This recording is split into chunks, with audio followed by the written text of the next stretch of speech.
Olá pessoal, sejam bem-vindos a mais um vídeo sobre a série do Imagineer Story. Eu sou a Ana Novaes, estou aqui com o Doug, que é meu marido. Nós dois trabalhamos na Disney, nós somos super apaixonados pelos parques, pela história. Então a gente está fazendo essa série de vídeos comentando o Imagineer Story, que é uma série lá do Disney Plus. São 6 episódios do Imagineer Story e a gente também vai fazer 6 episódios aqui. A gente já tá no episódio 4. Nossa, já tá no 4. Já chegamos no 4. Os links de todos os episódios estão aqui, então não deixem de assistir. Lembrando que é uma cronologia. E os episódios que tu fala, no caso, é o nosso comentário sobre o episódio. O nosso comentário sobre o episódio, exatamente. Então tem um episódio lá no Disney Plus do Imagineer Story, depois a gente vai, assiste e depois a gente vem aqui comentar todo o episódio, falar o que a gente achou, colocar informações extras. E a gente tá fazendo isso com cada um. É uma ordem cronológica, então o primeiro episódio vem lá da inauguração da Disneylândia, que foi o primeiro parque, e aí vem vindo cronologicamente ao longo dos episódios. Então vamos começar já, porque esse episódio 4 tem muito assunto. Eles falaram de muita coisa. Acho que muita coisa aconteceu naquele período ali, né? Porque eu acho que é bem aquela coisa assim, ó, o meio do eu ia dizer reinado, mas é o meio do da período. Era. Do período do Michael Eisner como CEO, né? Até indo pro final, assim. Isso. Mas então tá. Ele pega um período de 10 anos, tem bastante coisa anotada aqui também. Sabe uma coisa que eu reparei nesse episódio? É que a abertura da série, ela mostra meio que um mini spoiler do quais assuntos que eles vão falar ao longo daquele episódio. As aberturas são relacionadas, né? Eu não tinha me dado conta até esse episódio 4. Inclusive, bem bonitinha a abertura. O episódio começa, então, lá em 94, foi onde terminou o episódio anterior. Ele lembra que a Euro Disney estava cheia de dívidas. No episódio anterior, mostrou bastante a construção da Euro Disney, mostrou como que foi. Eles gastaram muito dinheiro, ficou um parque maravilhoso, mas gastaram muito dinheiro e por diversos motivos, teve recessão lá. O parque estava com dívidas. E também, no final do último episódio, a gente viu que o Frank Wells tinha falecido, que esse era o principal parceiro ali do Michael Eisner. Aí desestabilizou aquela dupla, né? O Michael Eisner ficou muito abalado, porque realmente era o cara que ele confiava ali para tomar as decisões. O Michael Eisner, inclusive, ele teve que passar por uma cirurgia, né? Sim. Então, ele, até no início do episódio, fala que ele acabou tendo que delegar muitas coisas para outros executivos. Mostrou que o Michael Eisner, ele sai um pouco da parte criativa, porque aí ele tem que assumir outras responsabilidades que antes o Frank Wells tinha, principalmente coisa de números ali, a parte de negócios, assim. Eles compram a ABC, né, por 19 bilhões. Não fala muito da compra da ABC, só pincela, assim, só como um fato. Bem pouca coisa. Bem pouco. Então é um fato, só que eles mostram que a Disney finalmente comprou a ABC. E aí uma curiosidade, se você lembra lá do primeiro episódio, a ABC foi uma das patrocinadoras da Disneylândia. Na época que o Walt Disney estava precisando de patrocínio e fundos para construir a Disneylândia, aí voltando um pouquinho na história... Lá nos anos 50. Lá nos anos 50. A ABC sempre tinha tentado contratar o Walt Disney para que o Walt Disney fizesse um programa de televisão. Só para quem não sabe, a ABC é um canal de televisão muito importante dos Estados Unidos, um canal aberto. A ABC já tinha tentado contratar o Walt Disney para fazer um programa de televisão, ele nunca tinha aceitado, e aí na época da construção da Disneyland, então eles fazem um acordo. Quem eles estavam pensando que é, né? Tipo assim, você não contrata o Walt Disney contrata você, né? Tipo isso, tipo isso. E se passar muito tempo, a Disney compra você. Te compra, e foi exatamente isso que aconteceu. Né? Eles contrataram o Walt Disney lá nos anos 50, o Walt Disney foi uma oportunidade do Walt Disney promover a Disneylândia, que era um novo projeto. Foi bom pra eles e pra Disney. Né? E aí, anos depois, a Disney acabou comprando a ABC. Mas muitos anos depois, né? Muitos anos depois, porque já é 95 esse jornal. E aí, o que aconteceu foi que os Imagineers, a moral deles caiu um pouco, porque não era mais só parques. Mas aí a gente tá falando de que ano agora? A gente tá ali em 95 ainda. Por aí, né? Porque aí os Imagineers não faziam parque. Aí eles faziam lojas, restaurantes. Por exemplo, eles reformaram a sede lá da ABC, depois que a Disney comprou, né? Remodelaram o estúdio lá em Nova York. E aí eu só queria falar, porque aí a gente tá falando muito, claro, dos Imagineers, né? Na parte dos estúdios, da questão de desenho, a gente ainda está na renascença da Disney, né? Renascença, né? Tá no Mas finalzinho. porque acaba até em 99, na real. Porque em 99, até eu anotei que, tipo, acaba com Mulan e Tarzan. Que é o final. Mas, eles ainda estão aí. Só que, tipo assim, é um negócio que subiu e agora estabilizou. Né? E aí aos poucos começa a cair. Porque e aí o último grande foi. trabalhando. O último grande, eu acho, foi o Rei Leão. Porque assim, 92, 94 teve o Aladdin e o Rei Leão. 95, 97 ainda teve o Pocahontas. Só que daí teve coisas como Corcunda de Notre Dame, Que Hércules, não foram tão bem de bilheteria. foi assim. fraco. E aí, em 98, 99, termina com Mulan e Tarzan. Só que aí nos parques tem essa questão, já tinha desaquecido bem antes, né? E uma coisa também é que esses filmes de 99, a produção deles começou muito antes. Ah, claro. Então, assim... Não é assim, faz um filme aí, anos 4 ou antes. 5 anos. Então, realmente, a partir de 94, 95 aí, começa um declínio.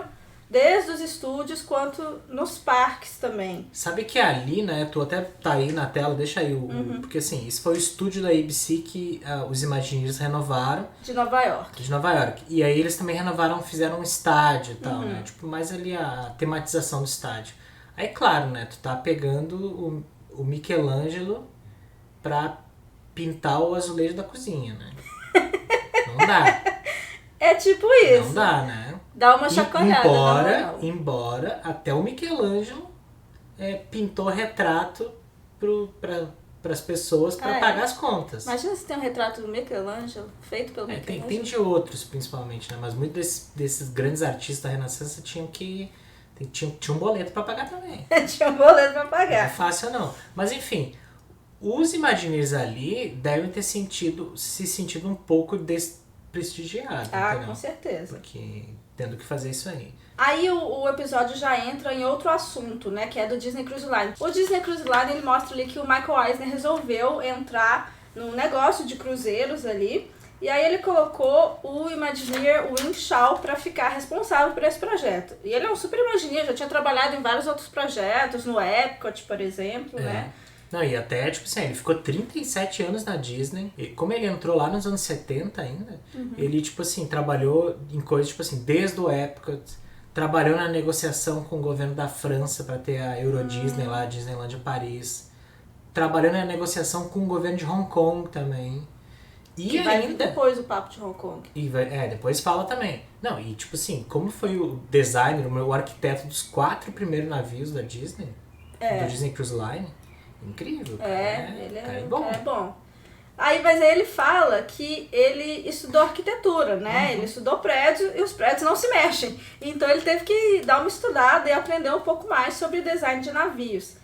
E aí ele fez uma competição para arquitetos externos para fazer o design do navio da Disney. E daí era o design o mais básico, assim, tipo a vista de longe do navio. Né? Tipo assim, o estilo do navio quase. E aí eu tive que pegar aqui as imagens porque a gente tem que comentar dos designs desses navios que o pessoal mandou para ele. Apavorante alguns. Apavorante. Esse aqui até que tá razoável. Tá legal. Né? Então começa assim uns rascunhos. Sim. Né? Nada demais. Tem uma coisa no meio do navio ali, não entender o que é. E aí começam algumas abominações. Começa o carnaval.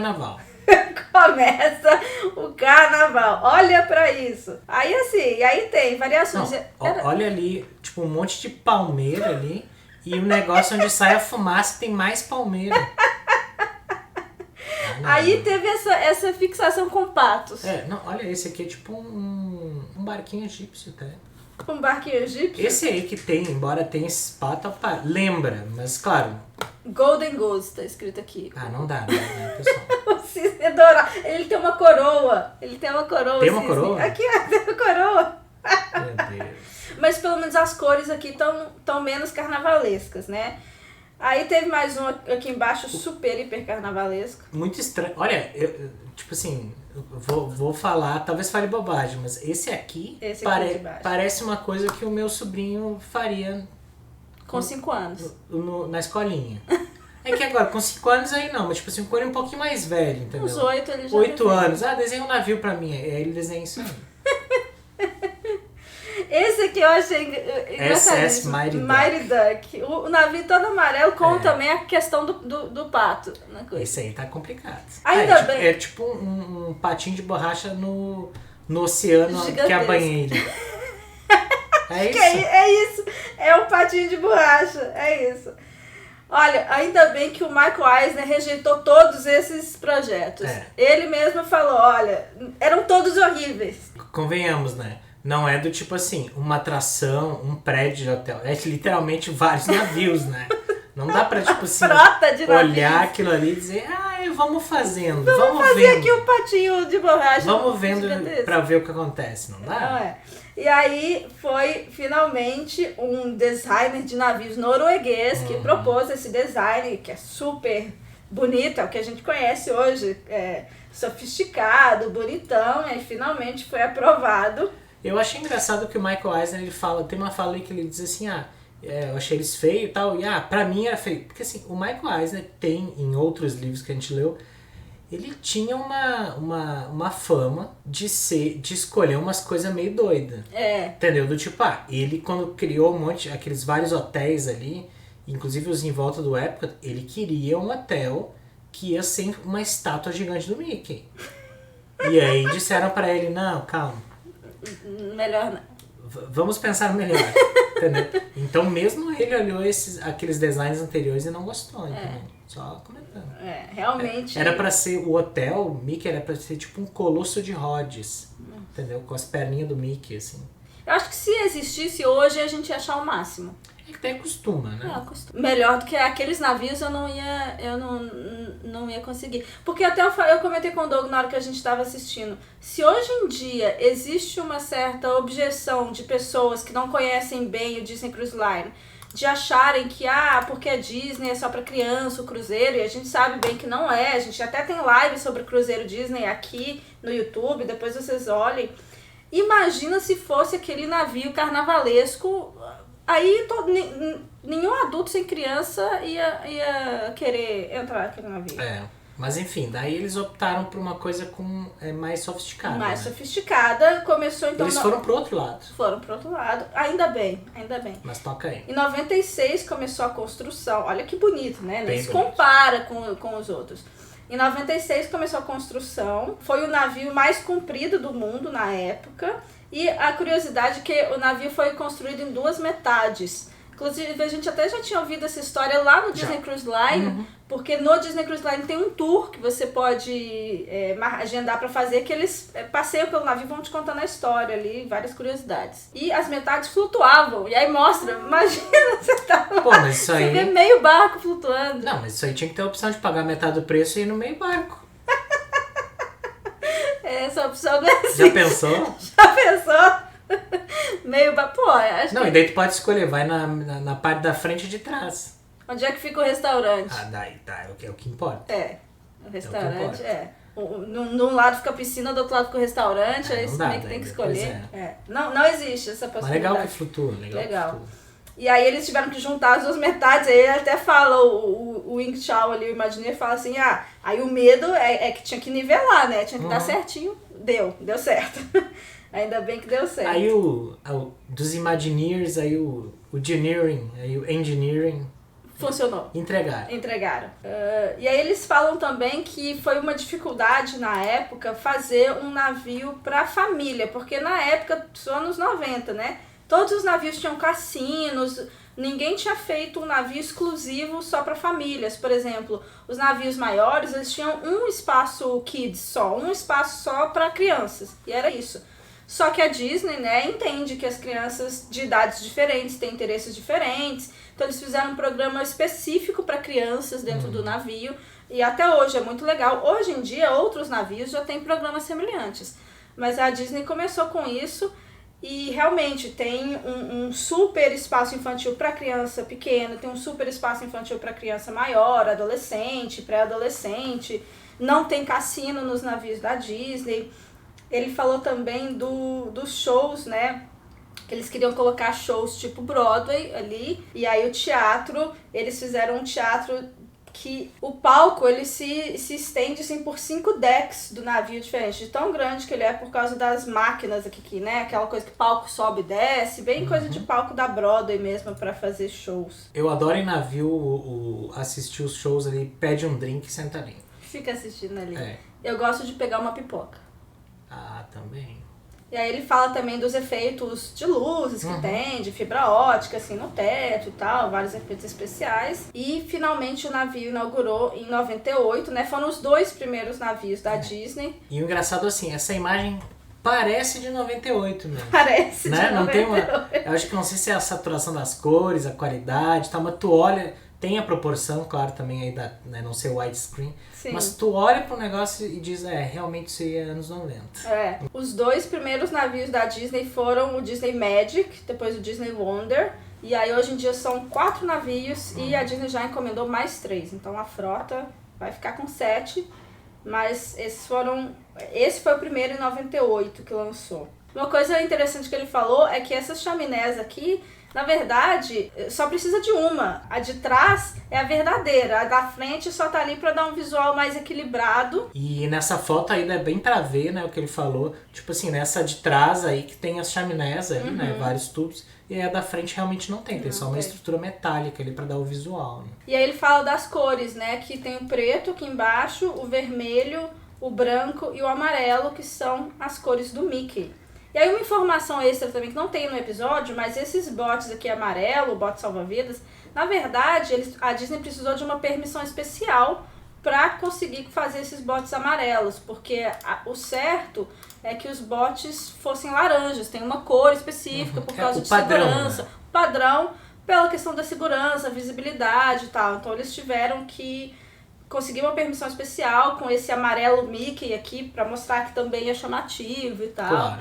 E, no fim, o Disney Cruise Line ele foi lucrativo desde o primeiro dia, então a aposta ali do Michael Eisner na indústria de cruzeiros se pagou e até hoje é super procurado. Enfim, Disney Cruise Line é um sucesso desde sempre. Aí eles entram num outro assunto, que é uma curiosidade que eu não conhecia, que é o Disney América, que foi uma proposta de parque que foi feita, que acabou não acontecendo. Os Imagineers fizeram um conceito de um parque que celebrava a história dos Estados Unidos. Ia chamar Disney América. Eu achei lindo a arte conceitual.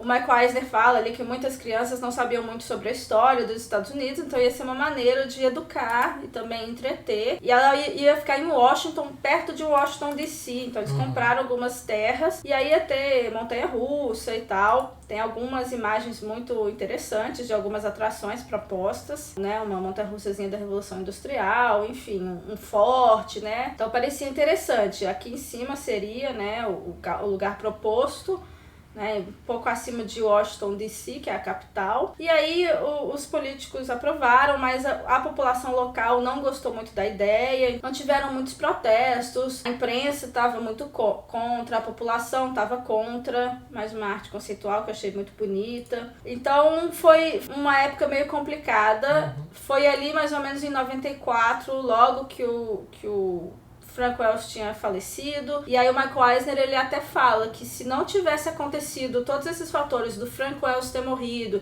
dele estar com a saúde ainda debilitada porque ele tinha feito a cirurgia, e se eles não tivessem acabado de comprar a ABC, talvez eles teriam conseguido tirar do papel esse parque, mas ele não estava com a energia, com a força para lutar contra as adversidades. As adversidades todas estavam acontecendo. E uma coisa mais ali, falando do contexto, assim, né? Os americanos, eles têm vários locais que tem a ver com a história americana, né? Ao longo, tipo, espalhado pelo país, né? Então o pessoal vai ver lá o Mount Rushmore, daí tem lugares, então tem vários desses lugares hoje em dia são lugares de visita bem turísticos, assim, você vai lá, tem visitação, tem guia, tem lojinha de souvenir, tem coisas essas que não tinha nos anos 80, 90 e tal. Então, faria parte desse circuito, né? Tem americanos que viajam, tipo, cada 5, 10 anos visitam alguns desses lugares. Então, seria mais um lugar. E aí, começa a falar que um lugar que eles não teriam problema com o local seria a Flórida, né? Então, eles decidiram construir mais um parque lá. Já tinham ideias sobre um parque com animais. E aí veio o conceito do quarto parque ser sobre animais. E aí a gente vai falar aqui do Animal Kingdom, né? Uma coisa que não fala no episódio, mas é que o Rei Leão saiu em 94 e foi um sucesso estrondoso. O Animal Kingdom abriu em 98, mas obviamente o planejamento começou anos antes. Tanto que ele fala ali, mostra, eu acho que o John Roth, aparece ele viajando acho que em 95. Né, pra Índia. Isso, já pra fazer pesquisas no parque. Então, obviamente que talvez o Rei Leão tenha dado um super empurrãozinho aí pra esse projeto de um reino animal na Flórida. E o Joe Rohde, que hoje é muito conhecido, é um Imagineer muito conhecido, ele era um designer super jovem, pegou o projeto para ele, né? Mike Eisner aprovou, e aí o Joe começou a pensar na ideia, né? Animais e Disney, né? Onde que eles se encontram, como fazer um projeto que não é exatamente um zoológico. Existia um pouco de ceticismo, né? Então a Disney contratou especialistas em preservação animal e tudo mais para ajudar e consultar. Esse cara, por exemplo, é um zoologista que foi responsável pelos animais vivos, né? A Disney nunca tinha feito algo desse tamanho com animais, então era uma preocupação fazer direitinho. Uma coisa que esses especialistas meio que exigiram foi que a Disney fizesse as melhores instalações possíveis para os animais, Sim. instalações médicas, inclusive, e tem o Animal Kingdom hoje tem essa parte de instalações médicas muito boa, um dos melhores dos Estados Unidos, né? Então essa parte de preservação animal lá, que às vezes os visitantes não têm essa noção, Sim. lá é muito grande porque esses especialistas, né, meio que falaram, tem que ter isso, você vai ter animal aqui, vai ter que ter esse tipo de coisa. Não, e um detalhe assim, porque o parque abriu em 98, né? Tipo assim, um ano antes, os animais já foram levados para a Flórida. Então, um ano antes do parque. Pra se acostumar já. E também porque tem toda uma questão de quarentena, né? Feito, tipo, questão de zoonoses e tal, tipo, de onde vêm os animais. Isso é um procedimento padrão. Não, e a Disney contratou profissionais de zoológico de mais de 60 zoológicos dos Estados Unidos. Nossa. Então pegou especialistas de tudo que é lugar, né? E claro, também tu não pode chegar no zoológico e contratar metade das pessoas que trabalham lá, né? Então eles foram pegaram dois de cada lugar. Pra não... E às vezes, claro, pegando ali os melhores ou especialistas em áreas específicas pra já estar cuidando dos animais desde quando eles estavam na Flórida. E, enfim, uma das regras também que esses especialistas tinham, né, era que os animais teriam que ter muito espaço, que tinha que ser muito semelhante ao habitat natural deles. Então a Disney foi buscar árvores, né, que fossem iguais a do seu habitat natural. Então eles tiveram que transformar ali a região onde ia ficar a savana dos animais, porque na Flórida a gente sabe que era tudo pantanoso, mas cresce todo tipo de árvore. Então eles buscaram... É calor e tem muita água, então, e muito sol. Muito sol, então eles foram buscar as árvores específicas, né, pro habitat dos animais. E olha que bonito que ficou, realmente fizeram... quem vê isso hoje não imagina que era um terreno que não tinha nada. Aí até fala de um arquiteto paisagista, esse aqui que viajou o mundo todo, vários países na África e tal, coletando sementes, plantas, flores exóticas, tudo. E ele foi mentorado pelo Bill Evans, que é um guru da Disney, que tá lá desde quando o Walt Disney World estavam pesquisando os locais ali na Flórida para fazer o Walt Disney World. Ele era o paisagista responsável para todo o projeto paisagístico era dele. Então ele é realmente um guru, uma lenda. Então ele foi um mentor mesmo para esse Imagineer. E uma coisa também que não deixa claro nesse episódio é que a área onde tem o safari é gigantesca, que é a área onde tem os animais vivos, né? Ela é tão grande, mas tão grande, que assim, os visitantes eles conseguem ver um pouco só, mas é enorme, para os animais terem bastante espaço. Essa imagem eu achei interessante porque mostra eles testando, acho que o caminhão do safari, né? Testando as visualizações, como que ia ficar. Eu anotei aqui, a gente vai continuar falando, mas eu tenho uma coisa anotada aqui que é o que eles não falaram sobre o Animal Kingdom. O quê? Não, daqui a pouco eu falo. Daqui a pouco eu falo, então tá. Aí eles falam um pouco da árvore da vida, que é o ponto central do parque, né? O ícone do parque. Eles pegaram uma estrutura de petróleo Uma plataforma uma de petróleo. plataforma de petróleo, porque essa árvore ela teria que aguentar ventos super fortes, né? Na Flórida venta muito, pode ter furacão, ia ter que ter também um teatro de 400 lugares ali dentro e tem que parecer uma árvore. Claro. Então eles pegaram essa... E tem que ser grande. E tem que ser grande. Eles pegaram essa plataforma de petróleo e uma aí... estrutura ali, Uma estrutura e aí construíram em volta, que é uma estrutura super resistente. Super. Construíram em volta, pegaram isso que eles fizeram de fibra de vidro, os troncos, né, da árvore, colocaram, essa imagem eu achei linda, porque aí tem os animais esculpidos na árvore. É o modelo, né? É, o modelo, e aqui tá pintado pra gente conseguir identificar cada animal. Mas na árvore original Claro. não é pintado, né? Realmente você vê de longe, parece uma árvore, aí você chega perto, você começa a ver os detalhes dos animais. Eles mostraram até aquele blueprint ali da árvore, tem coisas diferentes. Daí eu acho que com o tempo eles modificaram, né? O que ia ser, né? Fala até que eles usaram um software de 3D para fazer formatos dos galhos, das árvores, das folhas ali. É que o problema, assim, uma árvore natural é uma coisa que é um pouco caótica, né? Tem até aquelas coisas, tipo assim, proporção áurea e tal, aquelas coisas meio fractal, né? Que cada galho vai abrindo, sabe? Um galho vira 2, vira 4. Mas a questão de uma árvore, como é uma coisa meio aleatória, assim, do jeito que ela cresce, se tu só pegar os galhos e encaixar de um jeito, tu vai olhar e vai parecer falso, entendeu? Tem um pouco de... Ela né? tem que ser, meio que ter uma imperfeição, assim, pra parecer natural. Uma coisa mais aleatória, assim, né? E aí por isso que eles usaram um software pra melhorar. O Joe Rohde aparece bastante nesse episódio e ele conta que ele foi contratado nos anos 80 pro Epcot, né? Na época da construção do Epcot, eles contrataram muitos Imagineers. E ele foi mentorado pelo Herb Ryman, que é esse aqui, que é um cara, um Disney Legend. Ele que desenhou o primeiro sketch, o primeiro rascunho da Disneylândia para o Walt Disney e para o Roy apresentarem lá para os bancos para tentar conseguir financiamento. Então, o primeiro desenho da Disneylândia foi ele que fez. Ele era um super artista da Disney e o Joe Rohde foi mentorado por ele. E ele conta que o Herb Ryman era muito viajado e ele percebeu que essas viagens ajudavam muito a fazer pesquisa, né? A entender e deixar as coisas mais reais. Então, o Joe também faz sempre várias viagens de pesquisa e ele fez muitas viagens para a África e para a Ásia. Aqui ele mostra ele lá na Índia. O que eu achei muito bom do documentário do Imagineering Story é que eles colocam vídeos de outras épocas também. Não é só simplesmente vamos dizer assim, entrevistando as pessoas hoje, né? Tem vídeos deles ali, da Disney também, né? Dos anos 80, 90. Mostra os vídeos de pesquisa dele, né? Esse vídeo que ele fez quando ele tava lá. Aqui ele mostra essa parte do cobre, né? Nessa parte do episódio, até o John Rohde mostra várias áreas ali onde tem construções ou micro coisas que são weathered, né? Que ou seja, elas parecem antigas, parecem velhas, parecem desgastadas. Isso. Né?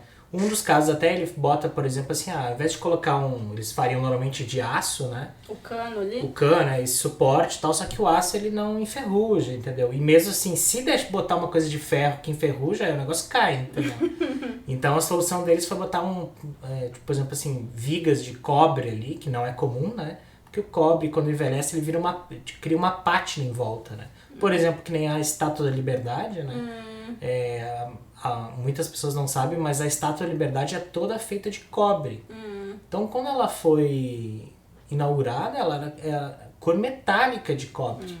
Não é como hoje, que ela tem uma cor esverdeada. Só que muito, né, mais pra quase pedra, né? Tem gente que ainda acha que, não, é uma pedra. Não é metal. E aí tem coisa ali, tem tipo assim, tonel de metal colado no teto. Aí ele mostra ali a questão das paredes, que não são bem, tipo assim, que tem uns remendos. Desgastadas e tal. E aí, também assim, como a gente mora, tipo assim, sabendo assim, no Brasil como as coisas são, tem conexões, que a gente entende. A isso, gente né? entende. O que a gente vê é que os americanos às vezes não entendem, né? Essa coisa assim, de ter um lugar, assim, numa praça e ter um lugar que o reboco da parede está caindo, né? Uma coisa que aqui no Brasil a gente tem lugares públicos muito comum, entendeu? Ele fala ali que eles estavam criando um lugar que parece que está sucumbindo às forças da natureza, que a natureza é a principal força ali do parque. Mas eu tenho um ponto até. O John Rohde, quando ele fez trabalhou na questão toda do Animal Kingdom, né? Mas ele tinha trabalhado anos antes, infelizmente não existe mais, o Adventurers Club. Ah, lá do Pleasure Island. No Pleasure Island ele criou o Adventurers Club, que tinha toda uma temática, foi com outros Imagineers, tinha uma temática de exploração. Aventureiras. Da época até da parte colonial britânica. E até eu pesquisei, o Adventurers Club ainda foi feito inspirado em festas temáticas que o Joe fazia. Ah, que legal. O Joe fazia tipo umas festas fantasia, assim, que os Imagineers iam. O Adventures Club a gente foi, né? Porque fazia parte do Pleasure Island quando a gente morava lá e era muito legal. Muito legal. E não cheguei numa festa dos Imagineers, mas o Adventures Club era bem imagina legal. como devia ser as festas Imagineers, né? Cheio de coisa. E aí foi tudo baseado nessa festa que daí The Adventures Club colocou bastante experiência no Joe para trabalhar com coisas assim de fora dos Estados Unidos, né? Aí ele faz as viagens para Ásia e para África e traz tudo está conectado. Tudo conectado.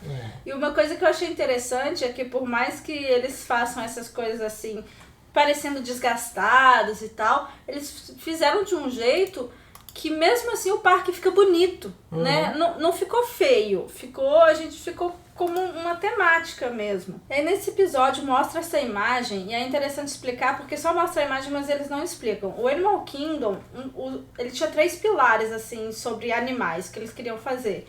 Que teriam animais do passado, então dinossauros, que seriam essa parte aqui da direita, né, animais do passado. Animais atuais, que é a parte do safari, animais vivos, né, animais de hoje em dia. E animais míticos, né? Claro. Dragões, enfim, animais que são míticos. Essa parte aqui de animais míticos acabou não acontecendo. Mas tem todo um vídeo aqui no canal que eu explico a ideia. Isso que era para ser uma área chamada Beastly Kingdom. Era uma área que seria fantástica. E aí tem artes conceituais, montanha-russa que ia ter, tudo que ia ter. Muita coisa. A explicação do porquê que ele não aconteceu. Então tá aqui no YouTube, depois você procura, porque para quem gosta de história, é uma história muito interessante. Eu fiquei até surpresa que eles nem mencionaram o Beastly Kingdom no episódio. Eu fiquei um pouquinho decepcionada, porque foi algo muito grandioso o Beastly Kingdom, que acabou não acontecendo. Quem sabe até precisa de um patrono esse negócio. Tem que envolver o Baby Yoda nisso aí. Ai, pronto. Começou. Baby Yoda gosta de... O Baby Yoda pode ser considerado mítico. Não, ele é mítico porque ele é de uma galáxia distante.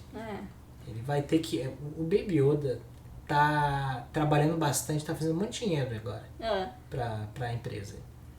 Então, dependendo aí, com mais uns 2-3 meses aí, ele já paga esse negócio. E sabe, faz uma lenda do Baby Yoda. Faz uma lenda do Baby Yoda.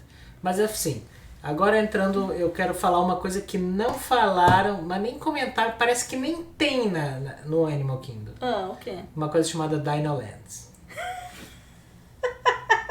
O É Joe verdade. Rose nem comentou da Dino Land. Curioso porque até a história da Dino Land é relacionada à história do Beastly Kingdom. Porque Exato. Só pra dar um spoiler, chegou um momento que eles tiveram que decidir entre fazer o Beastly Kingdom ou a Dino Land. A escolha era óbvia, o Beastly Kingdom, o projeto era muito superior, acabaram escolhendo Dino Land. Quem escolheu foi Michael Eisner por motivos comerciais. Porque na época tinha uma animação que tava saindo, né? Chamada Dinossauro. Então, talvez o Joe Rohde não tenha ficado muito satisfeito com a escolha, a gente não sabe. Mas... A única coisa boa da Dino Land na época é que ela era patrocinada pelo McDonald's. E vendia batata frita do McDonald's lá. E aí tu ia até pouco tempo atrás, né? Alguns anos atrás, tu ia lá no Dinosaur, por exemplo, né?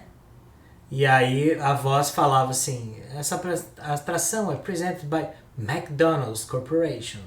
Era legal. Era legal. Mas assim, a atração do dinossauro é legal. Não, é a atração muito legal. muito boa. É muito boa. A atração do dinossauro podia ter tido porque faz parte aqui dos animais do passado. A atração do dinossauro não tem nada a ver com a Dino Land.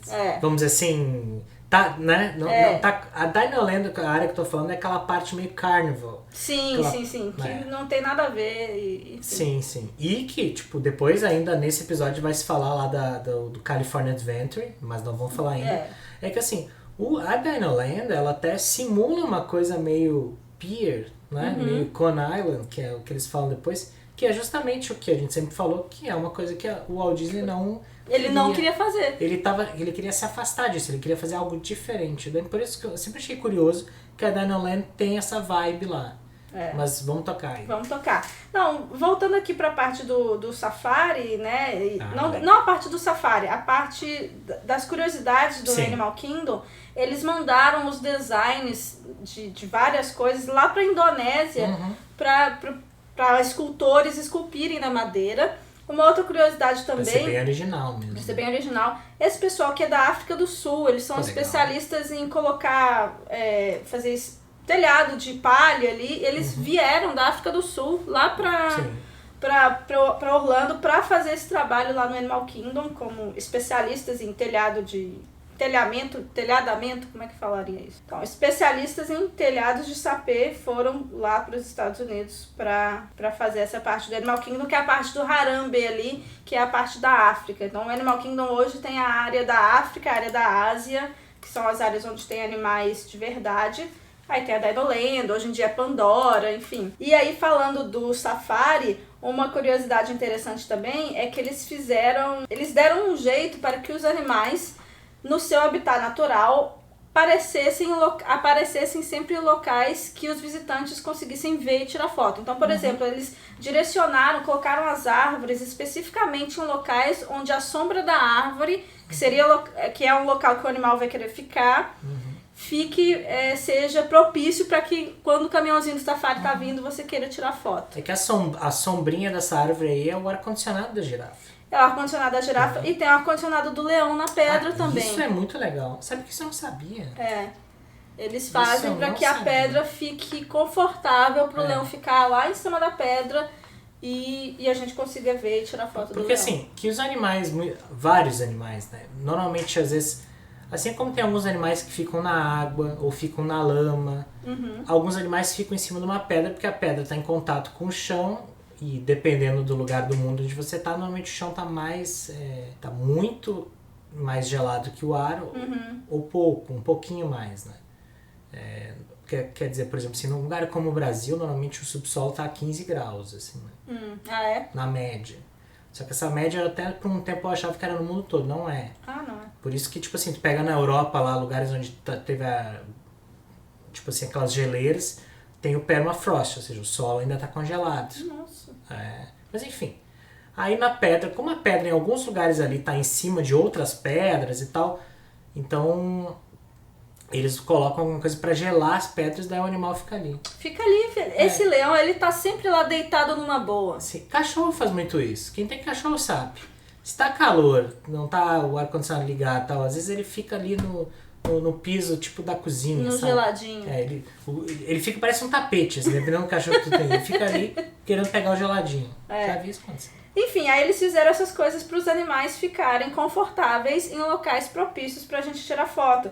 Essa questão também do... Isso aí eu vou instalar na minha cadeira do computador, nessa aqui que eu tô. O quê? Pra cadeira ficar gelada.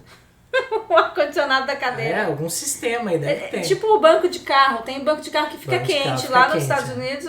Quase todos têm. Os carros, você aperta o botãozinho, ele fica quentinho, assim, pra quem anda no frio, Eu prefiro o banco gelado. Aí aqui, por exemplo, eles fizeram, em alguns habitats, né, do elefante, por exemplo, não coloquei a imagem do elefante, mas que o habitat fica um pouco elevado, pra ter a sensação de que os animais estão mais perto de você do que eles realmente estão. Aí nessa imagem tá mostrando os hipopótamos, né, os hipos.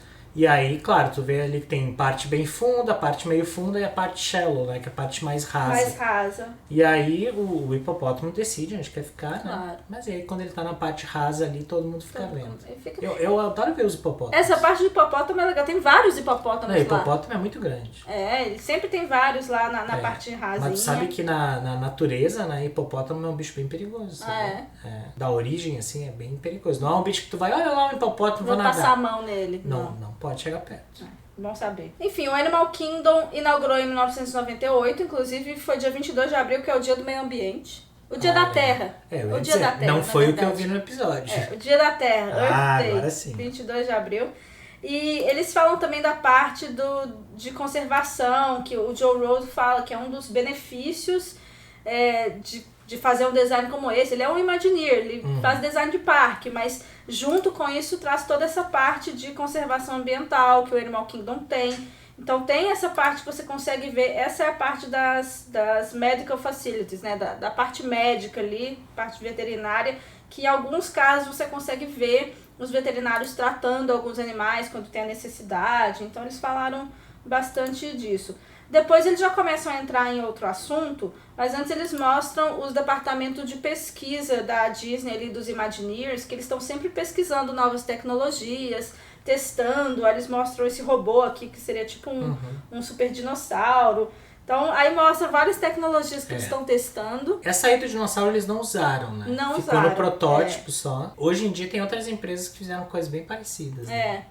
Mas é interessante porque eles até falam em um outro momento, né, do episódio, que as tecnologias estão sempre avançando. Então, eles têm que estar sempre testando alguma coisa, porque se começa a construir uma atração, ela vai ficar pronta daqui a 1 ano, daqui a 2 anos, aí a tecnologia pode já estar até obsoleta. Então, eles estão sempre fazendo coisa.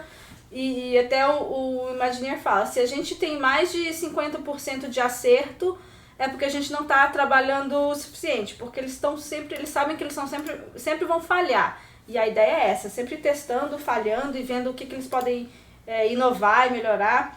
E aí isso vai encaminhando para o próximo assunto do episódio, que é o segundo parque lá da Disney do Japão, que é a Tokyo Disney Sea. É curioso que eles falam que quando a Disneylandia já estava tendo sucesso desde que abriu em 83, né? Então já fazia 10 anos. A OLC, que é a empresa que gerencia a Disney lá em Tóquio, eles já estavam querendo um segundo parque. E aí os Imagineers fizeram uma proposta de algo parecido com o Epcot. Depois propuseram um parque tipo um estúdio de cinema. Propuseram um parque de animais. Foi indo na sequência. Foi na sequência, mas nada agradou. Curioso, né? Eles, realmente, tipo assim, porque tu pega lá nos outros episódios, ele mostra que primeiro os japoneses queriam algo igualzinho, mas queriam o original. O original. Aí anos depois eles mudam completamente. É porque eles já tinham o original lá, que é a Disneylândia, já estava lá. Então eles queriam algo novo, feito do zero.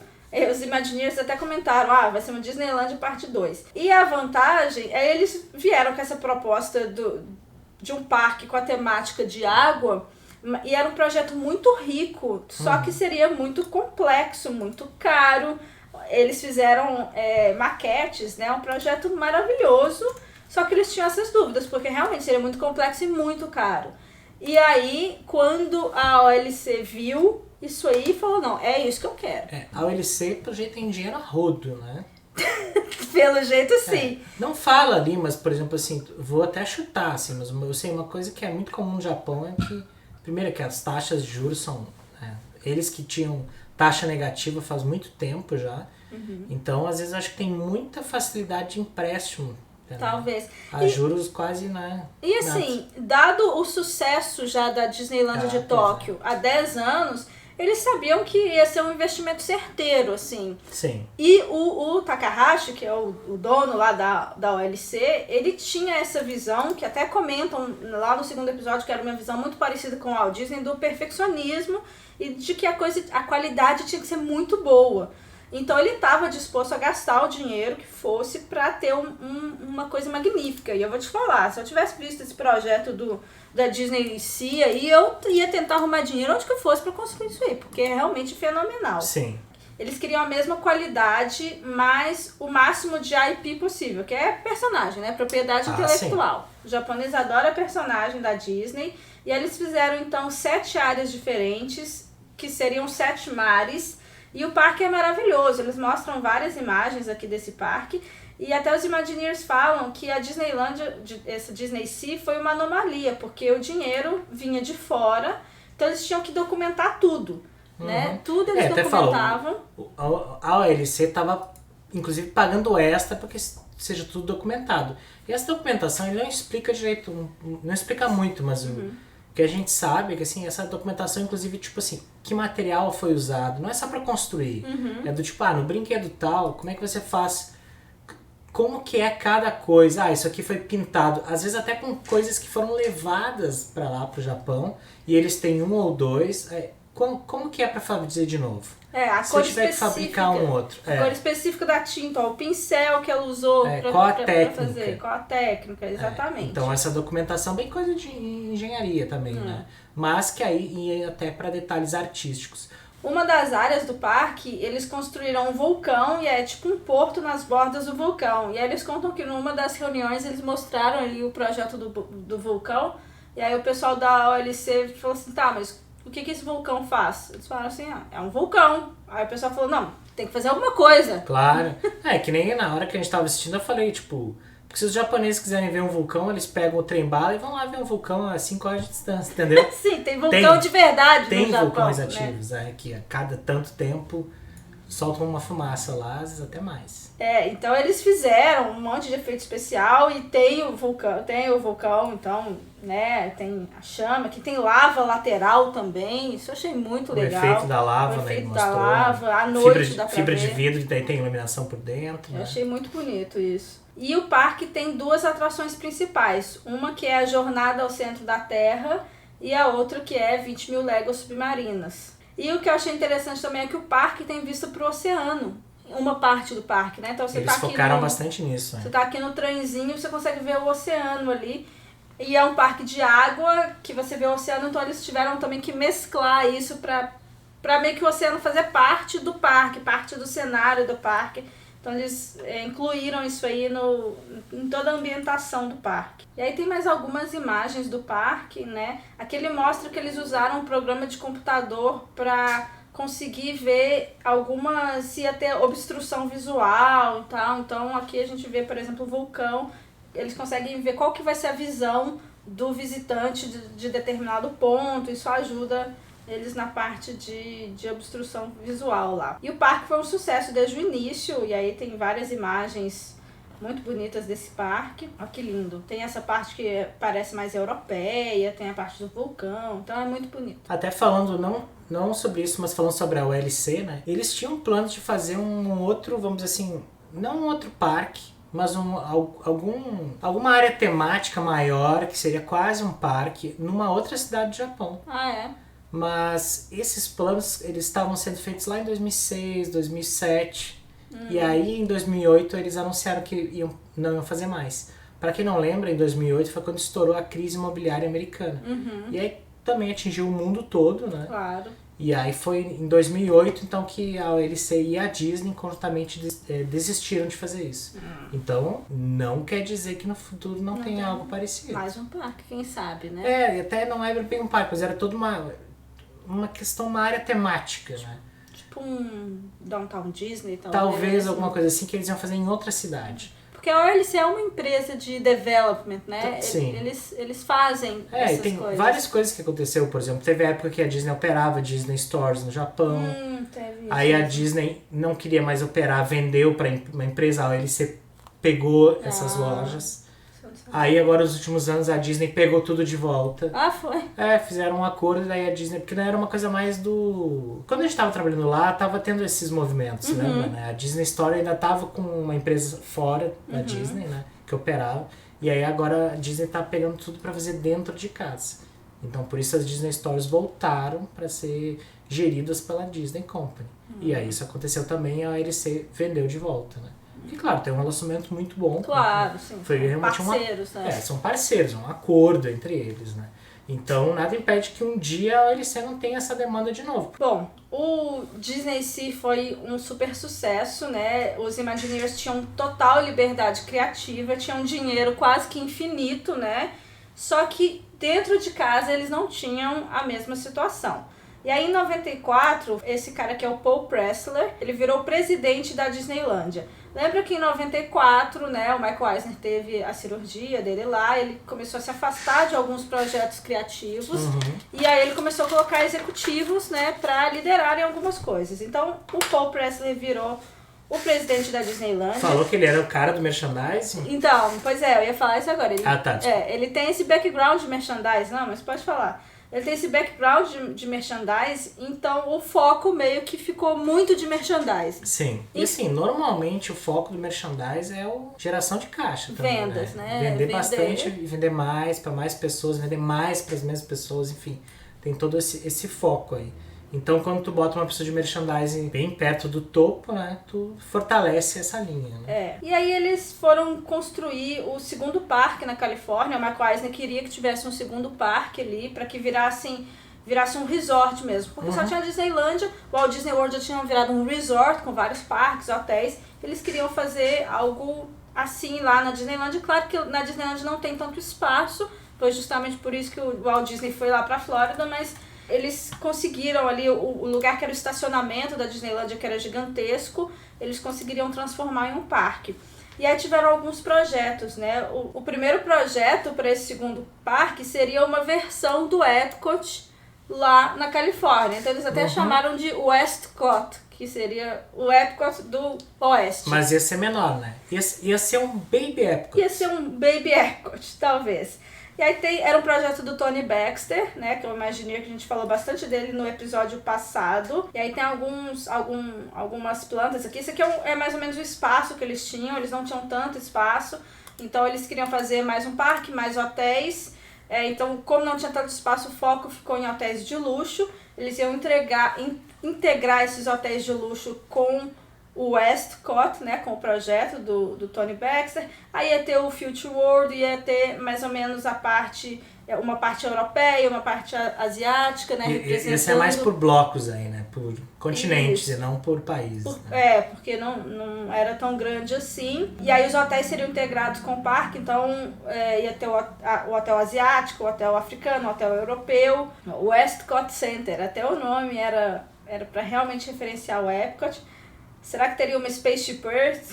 Não sabemos. Aqui, ó, que parece ser uma referência ao Future World, porque tem a parte de ciências, a parte de livro, sim, parte de natureza. Porque eles até mostram uma outra imagem ali que dá pra ver melhor, mais em visão de cima, assim. E aqui Américas, ó, Europa, Ásia e o meio oeste e África, com uma lagoa no meio. Claro que numa escala muito, muito menor do que o Epcot. Baby Epcot. Baby Epcot. Realmente, esse monumento seria um ícone ali do parque, todo modernista, né? Olha aqui no cantinho, dá pra ver uma pirâmide. Será que seria... Tipo Maia, né? Que outra imagem, outro desenho, né? Essa imagem tá bonita. Essa imagem aí que eu falei. Ali dá pra ver a pirâmide que tu falou. Cadê? Aqui realmente. Será que seria na parte das Américas aqui? Talvez. Enfim, é bonito o projeto, mas eu não sei se eu gostaria que tivesse um Epcot lá na Califórnia. Eu acho que não, daí. Eu prefiro um conceito original. Um motivo que eles queriam botar o Westcott ali, que eu acho que era muito por botar a questão de restaurantes e lojas e tal, vazou pro California Adventure, entendeu? Tipo assim, passou um pouco. Mas toca aí. Porque o que aconteceu foi o seguinte, eles queriam algo, o Paul Pressler, né, principalmente, queria algo que fosse mais barato de construir, né, um projeto desse ficaria muito caro, então eles pediram para os Imagineers pensarem em outro projeto. Só que não tem só isso, né, tinha uma linha do projeto que assim, não era só ser feito com um orçamento contido, né, para não dizer baixo orçamento. Eles também queriam fazer algo que gerasse caixa. Sim. Entendeu? É por isso, então, a questão de lojas, restaurantes, essa experiência mais por aí, né? Então, acabou que esse projeto foi cortado e os Imagineers tiveram que repensar, aqui seriam os hotéis, né? Os Imagineers, então, foram separados em grupos para que repensassem, tivesse outra ideia pro parque. Fizeram o brainstorm, o toró de ideias. O quê? Toró de ideias. Toró de ideias? Brainstorm. E aí, assim, é engraçado porque aí vai mostrando algumas imagens desses quadros deles com ideias e a gente fica querendo... A gente pausou até para tentar ler e tentar ver quais que eram as ideias. Nessa parte aqui tem muita coisa de loja e restaurante. Então tem uma parte aqui, ó, Balloon Diner, Diner Car on Train, né? Um trem com um vagão com um restaurante. Tem parte de merchandise aqui. E nesse outro aqui tem várias ideias que são ideias no ar, né? Então tem a parte, essa eu achei interessante, que é o Yosemite, que é um parque nacional da Califórnia, e aqui o Water Park, parque aquático. Sim. Será que eles consideraram um parque aquático? Seria interessante também, um Curioso. parque aquático ali, né? Aí a gente tá vendo os cartõezinhos da parede lá do brainstorm que eles fizeram. Da sessão de brainstorm, não quer dizer que nada disso ia acontecer, foi uma sessão de brainstorm. Não, olha ali no meio que tá escrito Chicago ali, né? Chicago, e Gangster Gambling. E do lado Speakeasy, né? Que são aqueles bares escondidos e tal. Pô, ia ficar muito legal isso. Gangster Shootout. E aí New Orleans até já tem na Disneylândia, né? Mas aqui, ó, Mardi Gras Magic. Eu acho que ficaria muito legal se eles fizessem algo assim, com várias partes, né? Aí eles estavam pensando nos Estados Unidos. Caiu do época quando pensou nos Estados Unidos. Aí não tinham chegado de algo só Califórnia. St. Louis e tal, Nashville, coisa de country, Los Angeles Aquarium aqui embaixo. Enfim, acabou que o Michael Eisner foi pegando uma ideia de cada parte ali e formou uma coisa híbrida, meio centrada na Califórnia, e virou o Disney's California Adventure. Eles pensaram em algo mais, queriam como se os visitantes entrassem em um cartão postal. Então, sabe aqueles cartões postais, Bem-vindo à Califórnia, aquela coisa bem clichêzona assim, de cartão postal? Era meio que isso, era meio que essa a ideia. E aí ele mostra essa parte do Paradise Pier, o conceito aqui, que é aquilo que a gente estava comentando, ó, um pier que lembra, até falar, o Michael Eisner lembrava da infância dele em Coney Island. Coney Island é lá perto de Nova York, tinha aqueles parquinhos de diversão, como tinha na Califórnia também, que é justamente o que o Walt Disney não queria fazer. E aí eles fizeram isso, tipo isso aí, muito curioso, né? Isso a gente... Lembra até a gente falou do Neverland?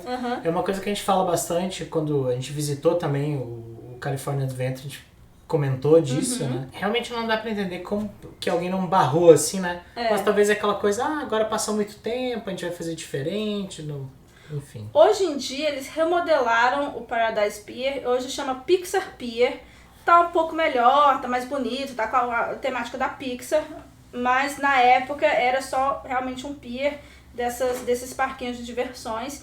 E aí tem algumas artes conceituais aqui. Muito bonita, essa aqui é a atração de água que tem lá, né, do bote. Aqui a entrada, eles pensaram em ser aquela entrada bem cartão postal mesmo, lembraram da Golden Gate Bridge. Imagina um cartão postal escrito Califórnia com a Golden Gate, né, de São Francisco.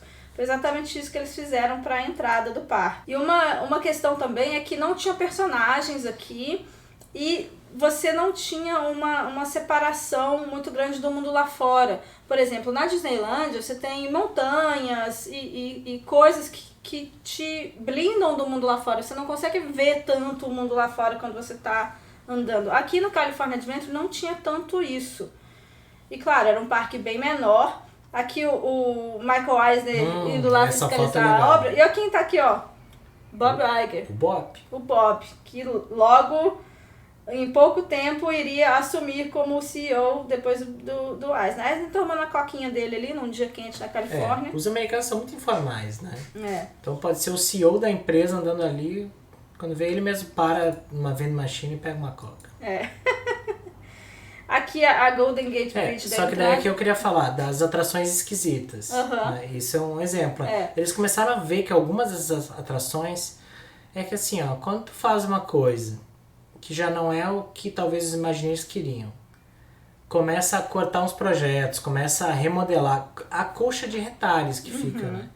Então é muito comum às vezes assim, eles queriam que fosse algo assim, né? Cadê aqui? Aqui. E aí muda para outra coisa. Aí quando tu mudou o projeto inicial de uma atração específica, ela já não é mais a mesma coisa. Então até os Imagineers estavam fazendo porque tem que fazer, não mais porque tinha um objetivo maior e tal. Então eles começaram a notar que algumas coisas começaram a ficar um pouco esquisitas, né? Essa Golden Gate aqui, até o Imagineer fala que assim, ficou... Ela é muito estreita, né? O pessoal percebe que ela não é real, porque não é essa a escala da Golden Gate, então já fica meio que parecendo uma coisa fake, né? Uma coisa falsa, uma coisa que é uma cartoonização quase, então a pessoa já chega sabendo que não é real aquilo ali. Isso aqui, ele fala, tinha esse sol ali representando a Califórnia. Ele fala, isso aqui dava pra você achar num shopping qualquer, você via isso ele aí. falou, é né? que assim, a gente tem que lembrar que a Califórnia é um estado muito rico nos Estados Unidos, né? Então tem muita coisa. Tanto que assim, a Califórnia, se fosse um país, seria um top 10 do mundo. Então, tinha muita coisa já que existia na Califórnia, né? Então não dá pra fazer algo abaixo das coisas que tem normalmente em outros estabelecimentos, né? Eles falam muito dessa questão que tinham muitos visuais contraditórios e tal. E aí uma coisa interessante é que tava mais ou menos ao mesmo tempo acontecendo o projeto do Tokyo Disney Sea e o projeto do California Adventure. Até o Martin Sklar fala que às vezes era complicado quando eles saíam pra almoçar juntos, os Imagineers, porque o pessoal do Disney Sea tava ali com dinheiro ilimitado, a criatividade fluindo, eles podendo fazer o que quisessem. E o pessoal do California Adventure ali super restrito, não podiam extrapolar as ideias, porque não podiam gastar nada a mais. Então, eu acho que isso meio que era uma coisa que mexeu com a moral do pessoal que estava trabalhando nesse projeto. Tava ali, o pessoal fazendo o parque no Japão tava comendo na churrascaria e eles estavam comendo na carrocinha do dog. De dog. Tipo isso. Mas assim, né, só para falar dos valores, né, o California Adventure foi feito com 600 milhões de dólares. O orçamento do Tokyo no Disney Sea era 2 bilhões e 600 milhões de dólares. Nossa senhora, muito mais. No final custou 2,8. Mas Mas assim, então a gente está falando de quase 5 vezes menos ou mais, né? 5 vezes a diferença de orçamentos. Tudo bem que a área do Tokyo Disney Sea podia ser um pouco maior que a área do California Adventure, mas mesmo assim é muito dinheiro a mais. Então realmente... Aí eles até mencionam essa atração aqui, que era uma atração que você é uma estrela de Hollywood, você vai fazer um passeio de limusine por Hollywood, o visual é todo meio antiquado. Na verdade assim, não é que tá fazendo um passeio, você chega no aeroporto e está sendo recebido. Né? E aí você vai de limusine. Só que assim, esse parque inaugurou em 2001, só que eles já estavam fazendo no final dos anos 90. E o visual dessa atração aqui parece que é, sei lá, dos anos 50, parece muito antigo, muito simples, assim. Então, é bem curioso isso. É bem, sei lá, cartunesco demais até. Mas uma atração que se salvou ali foi o Soarin', né? O Soarin' foi uma atração que foi inaugurada pro California Adventure. Eles pensaram na ideia de um voo de asa delta. E aí, pensando como fazer, ainda não sabiam exatamente como que seria esse voo de asa delta, um dos Imagineers foi para casa no feriado de ação de graças, né? Foi lá passar com os pais dele. E aí, mexendo num brinquedo de criança que ele tinha, que era esse Erector Set, que era um brinquedo bem comum para os americanos, um brinquedo que você montava, assim, a coisa. Ele criou esse sisteminha aqui e achou que poderia funcionar com o Soarin'. Então, porque a questão é que no Soarin' o loading, né, as pessoas entram na atração, se sentam, e aí elas são elevadas aqui. Quando todo mundo entra na atração, tá todo mundo ao nível do chão ali, Isso, né, que é esse aqui. E aí depois o sistema eleva todo mundo, e aí você chega aqui aqui tem E tem 3 fileiras de pessoas, né? Isso.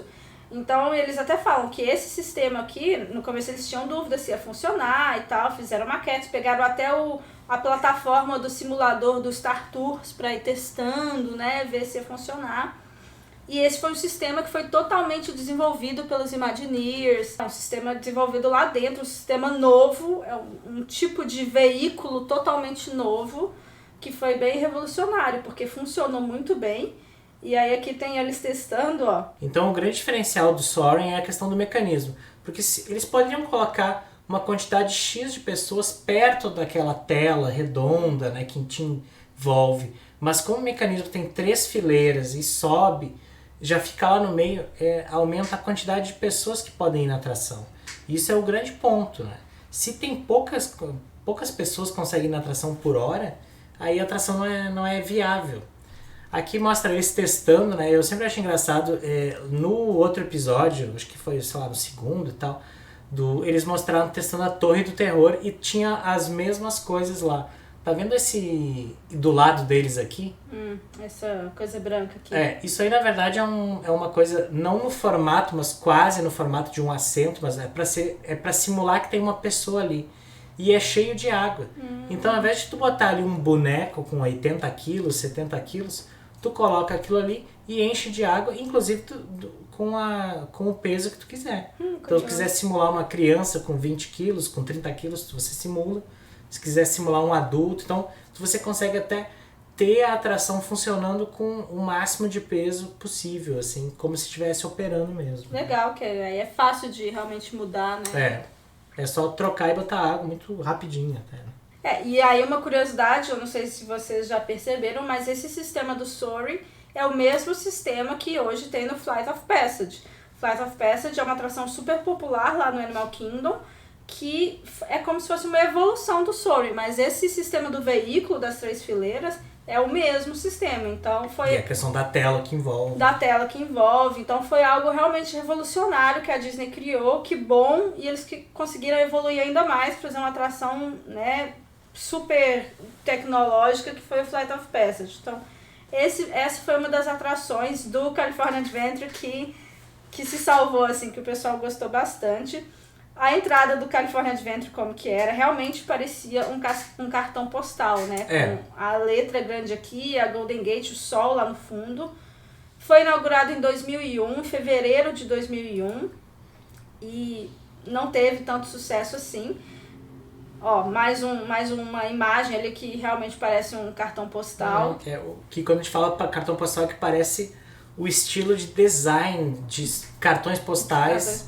De um estilo e que a Califórnia tem bastante. Algumas atrações que tinham lá que eram realmente atração de parque normal. E depois até o Imagineer comenta, né, que é diferente. Você criar a atração do zero dentro do Imagineer é uma coisa, tem um custo maior, fica um resultado diferente. Algumas atrações do Paradise Pier, por exemplo, eram atrações de prateleira, ou seja, tipo assim, são atrações realmente de pequenos parquinhos de diversões, né, que são colocadas lá. E aí realmente você liga para a empresa, diz que precisa de tal atração e aí eles entregam, pronto. Aí uma questão curiosa é que o John Hent, ele foi perguntado o que ele achou do California Adventure, né? O John Hent foi um Imagineer super importante, trabalhou muitos anos ao lado do Walt Disney, né? Ele trabalhou lá na Disneyland da Califórnia, era um dos Imagineers mais próximos do Walt Disney, a gente falou muito dele nos 2 primeiros episódios, até porque depois que o Walt Disney morreu, ele virou o chefe do Walt Disney Imagineering ali.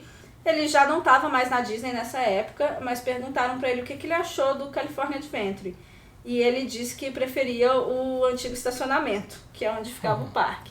Então, realmente, eu acho que os próprios Imagineers que estavam trabalhando ali não gostaram tanto. A gente vê até pelos depoimentos que eles dão no episódio. Enfim, estreou em fevereiro de 2001, e aí uma das questões é que o pessoal tinha que fazer uma escolha, né? Ou eles iam pra Disneylândia, ou eles iam pro California Adventure. Porque lá na Califórnia é muita população local. O pessoal vem de Los Angeles para passar um dia no parque, né? Vem um sábado passar o dia no parque. E aí, assim, a Disneylândia tinha o triplo das atrações, tinha muito mais personagens, muito mais coisa para fazer. Então, na comparação de um com o outro, era muito difícil do California Adventure ganhar. Então, realmente, o público foi pequeno. Em setembro, né, de 2001 veio os ataques, né, de 11 de setembro, aí o turismo diminuiu mais ainda, ficou bem complicado. E uma das Imagineers, a Kim Irving, né, ela até fala, não dá para enganar as pessoas, elas percebem que faltou atenção aos detalhes, né, que o Walt Disney mesmo dizia, se você fizer um bom trabalho, as pessoas vão pagar para ver. E isso não estava acontecendo no California Adventure. Bom, depois disso, eles já entram no próximo assunto, que é o segundo parque lá na França. Eles tinham que fazer esse parque, eles eram obrigados por contrato, porque senão eles iam perder as terras ali que eles tinham para construir esse parque.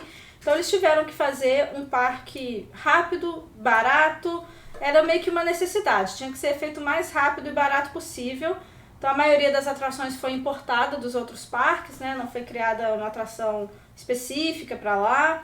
Era o menor de todos e logo foi o menos visitado de todos. Até o Imagineer fala que o California Adventure estava ótimo perto do que era o Disney Studios. era pra parecer realmente... De Paris, né? De Paris, isso a gente tá falando lá em Paris. Era pra parecer realmente um estúdio, então tinha muitos prédios cinza, assim, meio tipo, sem aquele vida. galpão gigante. Né? Galpão gigante. Tanto que um dos Imagineers, ele vai dos Estados Unidos pra lá, né? E aí eles estão andando já e ele fala assim, tá, que horas que a gente vai chegar no parque? E o pessoal de lá fala assim, não, a gente já tá no parque.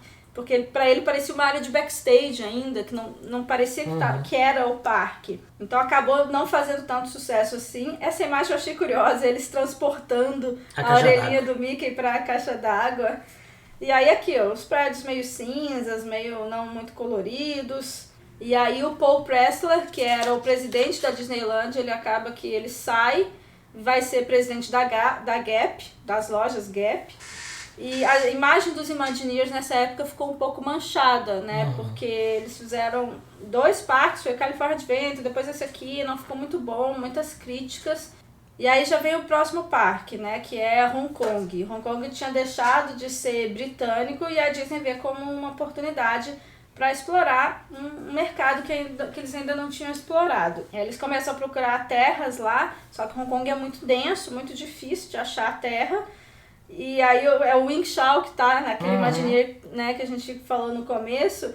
E eles estão sobrevoando de helicóptero, tentando achar, e quando eles estão quase desistindo, falam pra ele assim, o que você acha de aqui embaixo? E ele olha pra baixo, é tudo água. Fala, não, mas aqui é água. Eles falam, não, mas se vocês quiserem, a gente consegue reclamar pra vocês, né? A gente consegue fazer pra vocês. Chama Reclaimed Land. Reclaimed Land, é. E aí eles fazem, né, numa ilha ali onde estaria sendo construído um aeroporto ali perto, então também já ficava bom pra Disney. E aí foi um parque pequeno também que eles fizeram, com 4 áreas só. Era para ser o que eles chamam de Half Day Park, né? Um parque de metade do dia só, que você termina ele metade do dia. Eles pensaram em fazer o castelo flat, que eles chamam, meio... Bem curioso aquilo ali, né? Eu até coloquei a imagem aqui, tipo... Parece como se fosse feito de papel, assim. Então a ideia era que o parque não tivesse muito paisagismo, sem plantas, sem água, porque... isso custava caro, as pessoas estavam vindo para ver os personagens, para ir nas atrações, então era para ser assim. Só que também não dá para jogar um produto totalmente americano no mercado internacional. Eles tinham que entender a cultura, né, local, entender o que eles queriam. Aí por isso eles contrataram consultores, né, consultores de Feng Shui e tudo mais, e esses consultores falaram que tem que ter elementos de água, fogo, pedras. Então isso voltou pro projeto. E que também tinha que ter, eles tem que estar alinhados, eles tem que estar de certos jeitos, né? Específicos daí. Sim, então aí tudo foi feito com base nesses consultores, né? Eles moveram o portão de entrada em 12 graus para melhorar o fluxo de positividade. Então tiveram todas essas questões que eles se preocuparam em atender. Aí eles colocaram água no projeto, então tem aqui os elefantes, aí começou a ficar com mais vida o parque. Esse parque foi inaugurado em 2005. Eles tiveram, olha aqui quem estava aqui do lado, Bob Iger, também do lado do Michael Eisner, porque esse parque foi inaugurado em setembro de 2005. E aí essa informação não fala no episódio, mas o Bob Iger já estava em transição para ser o novo CEO. Sim. Já se sabia que o Michael Eisner ia sair e o Bob Iger ia entrar, por isso que ele já estava aqui já como também o próximo CEO. E aí, assim, teve um certo sucesso, mas tiveram algumas críticas de que o parque foi feito muito para criancinha pequena, só tinha uma atração mais emocionante, o parque realmente tinha só 4 áreas temáticas,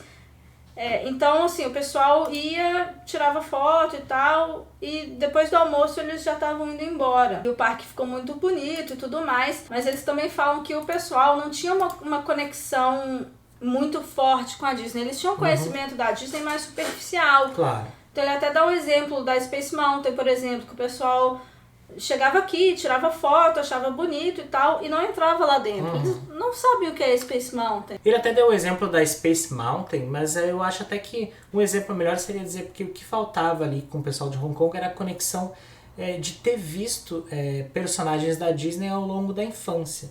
E uma outra coisa que foi criticada também é a quantidade de opções de coisas que tinha para se fazer. Porque eles têm uma cultura de que eles querem ter muitas escolhas. Então, por exemplo, você vai lá num restaurante, um cardápio, tem um monte de opção para você escolher. Uhum. E lá na Disneyland tinha pouca coisa para se fazer.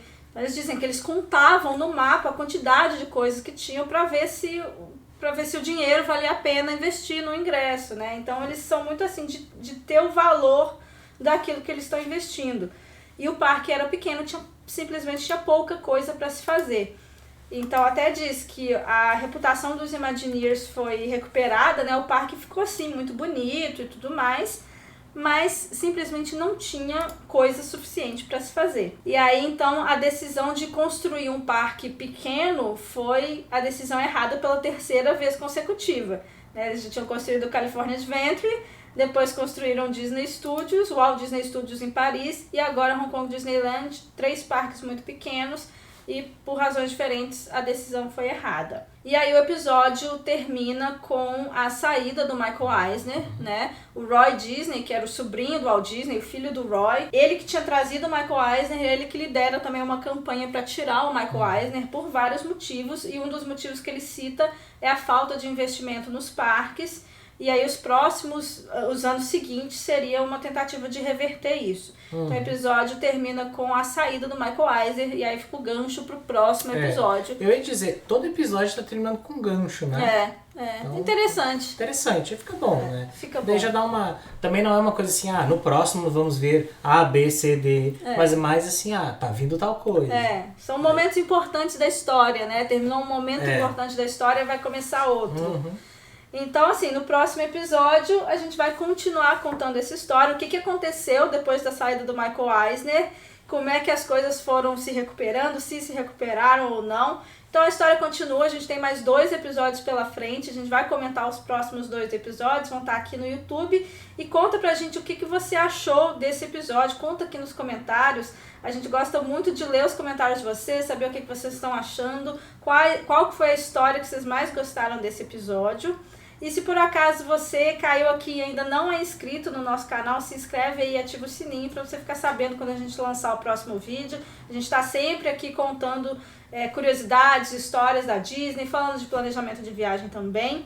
Então se inscreve aí para saber os próximos vídeos e até o próximo. Show!